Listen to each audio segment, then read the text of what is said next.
Narendra Modi is in Amritsar for the 6th edition of Heart of Asia conference. He, along with Afghanistan President Ashraf Ghani, first arrived at the Golden Temple. Prime Minister Narendra Modi arrived on foot and was then seen serving food to devotees at Gurudwara Langar. But could the Sevadar Avatar be designed to win voters for the Punjab Assembly elections?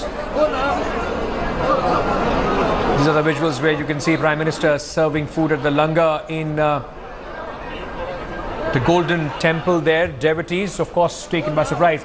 Gaurav Sawant, Executive Editor, now joining us live from Amritsar.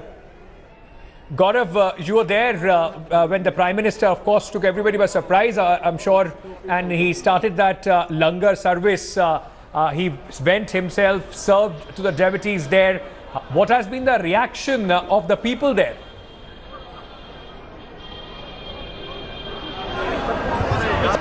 A reaction of absolute surprise. People did not expect this at all.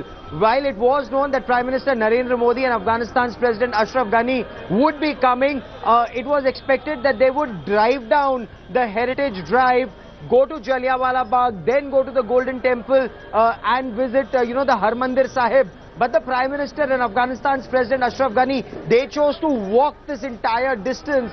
And, there were those chants of Modi, Modi all along. As the Prime Minister walked, we were covering this event and very enthusiastic devotees, they greeted the Prime Minister. He walked extremely fast, so did the Afghan President and the entire delegation that was accompanying them and the security guards, for the security personnel. It must have been quite a nightmare securing this entire area. But the speed with which we went, and then of course the Golden Temple itself, the Harmandir Sahib, very, very secure.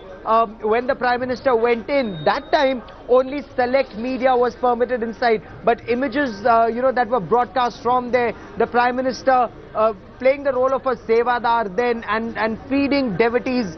He and the Afghan President went to Harmandir Sahib. He, of course, in the past, the Prime Minister, Ankit, he's spoken of his special affection for Amritsar, for Punjab.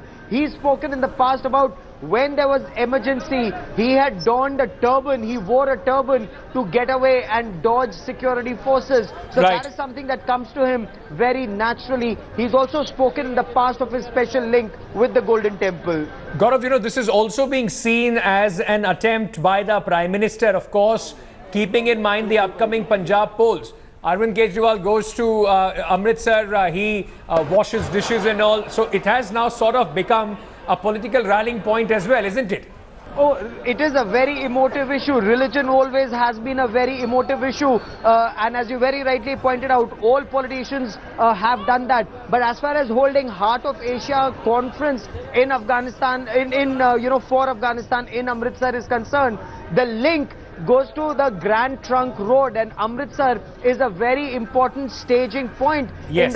in the Grand Trunk Road, which the government is trying to revive trade through the Grand Trunk Road all the way from Bengal to Kabul, and there Amritsar plays a very important role. Did they dovetail it with elections? Well, analysts are, keeping this open to all sorts of, analysis on this subject. But if we were to then talk about how does the Prime Minister intend to take this forward, along with Afghan President Ashraf Ghani, this remains extremely important for India and for Afghanistan, Ankit, taking the economic, religious, social, strategic and cultural ties forward. Absolutely. Gaurav, stay on with me. In fact, our focus on this bulletin is the 6th edition of the Strategic Heart of Asia conference, which has begun in Amritsar. Pakistan Prime Minister's Foreign Affairs Advisor, Sartaj Aziz, who was supposed to arrive to India on Sunday, has arrived in Amritsar already. He will be representing Islamabad in the conference and will have to face tough questions on terror breeding in Pakistan. India is all set to corner Pakistan. Both India and Afghanistan will raise Islamabad's role in promoting terror directly and through proxies in both the countries. Top officials of 14 member countries, including Russia and China, will discuss key challenges and terror threats facing the region. And India has made one thing extremely clear: there will be no bilateral talks with Pakistan on the sidelines. All right, let me just once again go back to Gaurav Sawant, and we are also now being joined by my colleague Smita Sharma, who has been tracking the latest from Amritsar since morning. Smita, you were earlier speaking to a few guests there as well. And we are also telling our viewers that the bilateral between India and Pakistan almost seems close to, the chances seems to be close to none. Why Sartaj Aziz so early then in the conference? The official reason being cited is the weather condition, because early morning fog, of course, has been disrupting flights and train services. And the Pakistani side says that Sunday morning, because the inaugural session gets underway for the conference at 11 a.m., they were apprehensive that fog could have delayed his flight, and which is why they preferred that Sartaj Aziz should come in on Saturday evening itself. Having said that, of course, Sartaj Aziz is at the moment attending that dinner which is being hosted by the Ministry of External Affairs, by the Ministers of State for External Affairs, VK Singh as well as MJ Akbar, and which will be graced in fact by Prime Minister Narendra Modi and Ashraf Ghani as well. But Sartaj Aziz will be jointly in fact calling on the Prime Minister as per protocol. What is interesting is, remember when Sushma Swaraj had travelled to Lahore in December of 2015 for the Heart of Asia conference, she had actually met Nawaz Sharif separately, and that's when in fact after the conference the restarted dialogue process was announced, but it got derailed soon after because of the Pathankot terrorist strikes. In this case, of course, tomorrow it's only a matter of 1 hour when Sartaj Aziz and Narendra Modi will be in that same room, because after the inaugural session is over, by noon Prime Minister Narendra Modi would be departing for Delhi. Ankit, so at the moment chances of a bilateral, of a pull aside, that definitely looks very slim. But when it comes to India-Pakistan, there can always be a major surprise. Absolutely. I'm also being joined in the studio by Major Gaurav Arya. He's a defense expert. We are also being joined from across the border in Pakistan by Lieutenant Colonel Shafqat Saeed. He's a defense analyst in Pakistan. Gaurav Sawant and Smita Sharma also with us. Let me begin with you, Major Arya.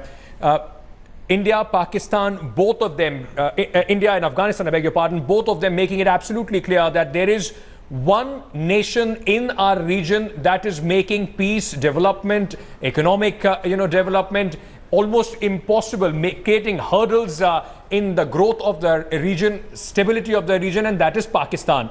How do you see this now playing up as at the Heart of Asia Summit? What is the message that now needs to be sent out in the joint declaration? See, I think Sartaj Aziz will try and wriggle in something so he can go back to Pakistan and say that there has been a conversation on various issues between India and Pakistan. And I think India is going to stick to its stand and say that there is going to be no bilateral, in fact, conversations between them and Sartaj Aziz. Now, it's not just Afghanistan. Even China, Pakistan's main benefactor, has on the sidelines secretly advised Pakistan to roll back its terror network. Iran is upset with them. Everybody, Pakistan is a problem for the rest of the world. And this is something that the world has now come to know, and the world is tracking this very, very closely. And now Pakistan has run out of excuses, absolutely. It's been exposed. So I don't think anything is going to come out of this. Okay, let me get a response from Lieutenant Colonel Shafqat Saeed on this. Lieutenant Colonel Shafqat Saeed, it's India, it's Afghanistan. There are other nations that have raised their concern as far as Iran is concerned. Even, China, Russia, all of them talking unitedly as far as terror is concerned. There needs to be some sort of an action being taken from Pakistan so that at least there are concerns of its neighbors. All its neighbors are in a way answered. What is it that you are expected to take back from the Heart of Asia Summit when you see almost all the countries aligning against you, calling you a sponsor of terror? Okay, we seem to have lost that Skype connection there with Lieutenant Colonel Shafqat Saeed. Let me, take that to Gaurav. Gaurav, what can Pakistan expect to take back when it sees that time after time on all these platforms, on the summits, be it BRICS, be it other summits, India has been somewhere successfully able to isolate Pakistan. What is it that they can now take back and sell it back at their, country? Well, Pakistan is desperately looking for that fig leaf of dialogue, but Government of India has made it very clear just 2 days ago that terror and talks cannot happen simultaneously. And soon after the Nagrota terror attack, which again has a clear Pakistan fingerprint, Jaish-e-Mohammed fingerprint, is indicative of the fact that Pakistan still needs to take action against terror groups in Pakistan. the Lashkar-e-Taiba, the Jaish-e-Mohammed, the Hizbul Mujahideen. You know, you and I have reported on that story of Burhan Wani, the Hizbul Mujahideen terrorist, talking to Hafiz Mohammed Saeed, the mastermind of 26/11 Mumbai terror attacks, saying that Lashkar and his need to come together and that he needs his blessings, that he's willing to act under his orders, that he wants weapons, he wants money, he wants direction. And Pakistan is taking no action against either Masood Azhar or Hafiz Saeed. What more proof does Pakistan want of its inaction against terror? Yes. India will continue to highlight that. It remains to be seen whether a country like China will continue to support Pakistan on not designating this Masood Azhar a designated global terrorist. Absolutely, and China almost has been a sort of a trump card there for Pakistan, Smita. What do you expect with China also on the table? Can there be some sort of a consensus against Pakistan? Are you expecting some sort of a major declaration when it comes to the joint declaration after the summit, Smita? Not really, you know, because at the end of the day, remember, during the BRICS summit also, India did try, of course, to raise this issue. But because of China's presence in the room, that was a purpose which could not be, in fact, fulfilled. But having said that, yes, there will be, in fact, a strong worded statement on terrorism emanating from the neighborhood, on safe sanctuaries to terrorists and terror outfits, on safe havens that are provided by, of course, people, by a country that need not be named on each and every declaration, but in fact is indicative enough. For India, what is important is, remember, just this evening, in fact, the Iranian Foreign Minister Javed Zarif, who was earlier addressing a think tank meeting in Delhi, he too pointed out that Afghanistan, what it needs is economic development, and he in fact praised India's role, India-Iran coming together in Chabahar. This is the kind of regional, in fact, subgrouping that will perhaps be an answer going way forward, even as India continues with its push for isolating Pak on terror. Absolutely. Lieutenant Colonel Shafqat Saeed back with us through that link. Before we lost you, Mrs. Shafqat Saeed, I was asking you, on a platform like this in Amritsar, where Afghanistan, where India, where Iran and many member countries have almost presented a united front as far as Pakistan's role in terror emanating from Pakistan into these countries is concerned. What is it that Pakistan can do as far as this summit is concerned? Can it provide some assurances so that these doubts that people have, with evidence many countries are presenting, can be addressed, and Pakistan can also take something back from this summit when it's once again is isolated as far as the global community is concerned? Pakistan does not have to prove anything. The thing is that Pakistan is not behind any sort of terrorism being exported from its territory, either to Afghanistan or to India or to any other country. Whatever is happening, that is happening due to internal dynamics. Pakistan has this stand.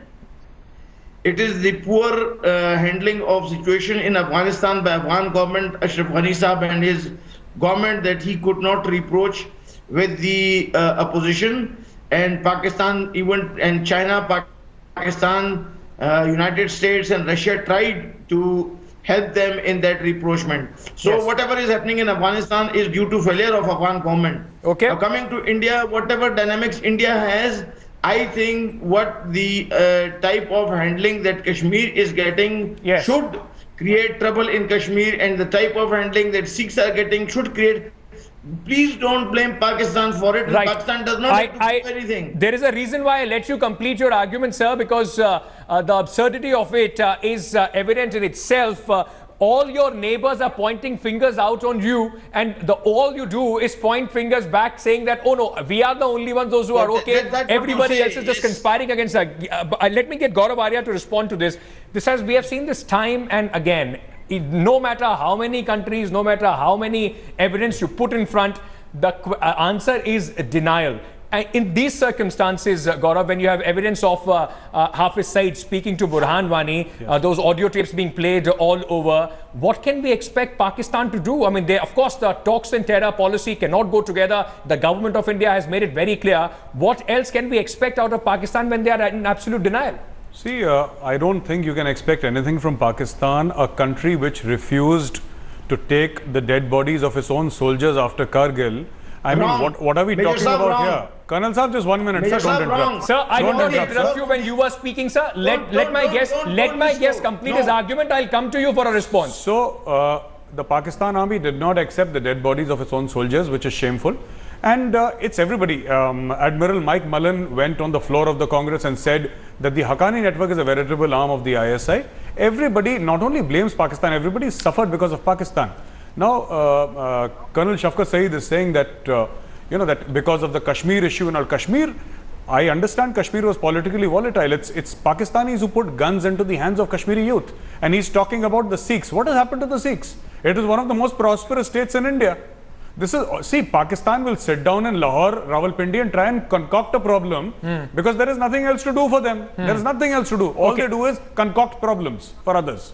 Lieutenant General Shafqat Saeed, your country is itself suffering from this menace of terror. People are being killed in your own country because of terror, and you still, rather than trying to cut the head of this problem, you are still somewhere trying to, find some sort of excuses. You only selectively target terrorists. Till when would this go on, sir? This is not only for your panelists that what I'm saying, it is for your audience also, your viewers also, that Pakistan has not allowed any sort of intrusion into India since 2003, come what may, of any type.